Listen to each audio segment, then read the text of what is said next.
안녕하세요. 건강 신호등입니다. 기온차가 심한 날이나 미세먼지가 가득한 날, 그리고 실내가 건조한 날에는 목이 칼칼하기도 하고 가래가 생겨 기침이 나기도 하는데요. 코로나 시대인 요즘 밖에서 기침을 하게 되면 따가운 시선을 느낄 수 있습니다. 오늘은 기침에 좋은 음식을 수시로 챙겨 드시면서 목 건강을 관리할 수 있도록 기침에 도움이 되는 음식을 알아보도록 하겠습니다. 시청하시면서 구독과 좋아요 부탁드립니다. 구독과 좋아요는 영상 제작에 큰 힘이 됩니다. 첫 번째는 생강입니다. 생강은 세균 감염을 막고 마른 기침과 가래를 해소하여 폐 기능을 원활하게 만들어줍니다. 생강 속 슈가올은 콜레라 등 각종 유해 요소에 대한 살균 작용이 뛰어나며 라피노스 성분의 경우 세균이 생물막을 형성하는 것을 막고 세균 증식을 억제시켜 준다고 합니다. 생강청을 만들어두고 기침이 날 때나 감기가 올 것 같을 때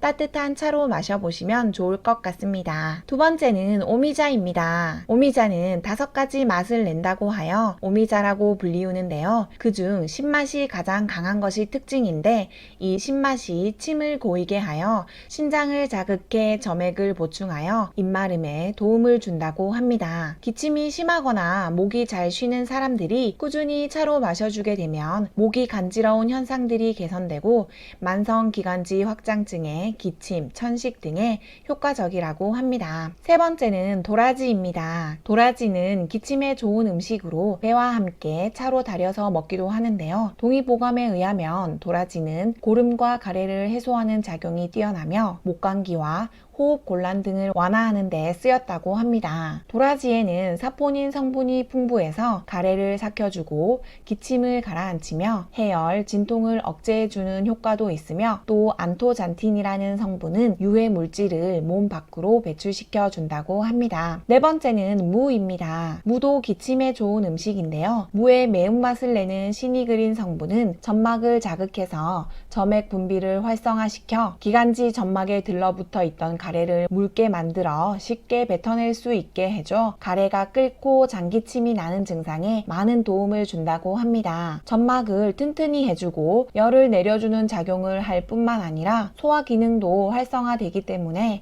평상시에 여러 가지 요리를 통해 꾸준히 섭취해 주시면 좋겠습니다. 다섯 번째는 꿀입니다. 기침을 치료하는데 꿀이 약보다 더 좋다는 연구 결과가 나왔다고 하는데요. 영국 옥스퍼드 대학 연구진은 꿀이 일반 약보다 감기나 독감 증상 회복에 더 도움이 되며 항생제 내성의 문제에 있어서도 좀 더 안정성이 높은 것으로 확인되었다고 밝혔습니다. 꿀은 코와 인두, 후두 등 상기도의 감염성 염증 증상 개선에 뛰어난 효과를 보였고 동시에 항균 작용도 탁월하다고 하는데요. 기침이 날 때나 감기에 걸렸을 때 따뜻한 꿀차를 마셔보는 것도 좋은 방법이 될 것 같습니다. 오늘은 기침에 좋은 음식들에 대해서 알아봤는데요. 이번 영상이 도움이 되셨다면 구독과 좋아요 그리고 많은 댓글 부탁드립니다. 끝까지 시청해주셔서 감사합니다. 대한민국 국민들이 다 알 수 있는 그날까지 건강 신호등이 최선을 다하겠습니다.